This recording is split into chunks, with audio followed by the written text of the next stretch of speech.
Alle 21:48 di ieri sera nel porto di Lampedusa e dopo un'altra lunghissima giornata sbarcano i bambini, donne incinte ed i migranti più vulnerabili della Mare Ionio, la nave che ha salvato i migranti in acque libiche al confine con le acque territoriali italiane.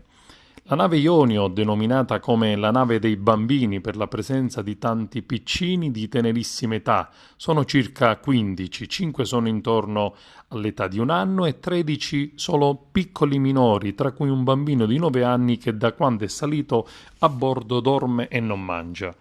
Solo 34 rimangono a bordo della Mediterranean Saving Humans, che in un comunicato sui social scrive: «Siamo felici, sollevati per loro e grati agli uomini e alle donne della Guardia Costiera e ai medici del personale sanitario che hanno effettuato il trasbordo in condizioni meteo marini avverse.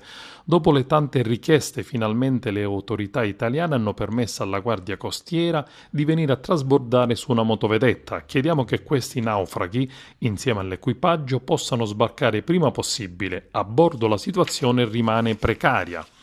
Abbiamo serissimi problemi, un guasto all'evaporatore e al dissalatore che ci privano di acqua corrente. Siamo senza rubinetti, cucine e bagno e rimane solo acqua in bottiglia. Queste persone non possono, non devono aspettare che le loro condizioni di salute si aggravino ulteriormente per essere autorizzati a scendere. Fateli sbarcare, fateci sbarcare, questo l'appello lanciato. Chiediamo l'intervento della magistratura perché disponga lo sbarco in un porto sicuro di tutti i passeggeri, lo scrive la ONG. La situazione all'interno della nave è di emergenza sanitaria. Ed anche il parroco di Lampedusa, Carmelo La Magra, in un'intervista sulla vicenda dichiara: «I casi delle scorse settimane ci dicono che le persone a bordo di queste navi alla fine vengono sbarcate. Perché allora lasciarle in mezzo al mare per giorni in condizioni precarie, mentre i migranti continuano ad arrivare a centinaia in maniera autonoma con piccole imbarcazioni?»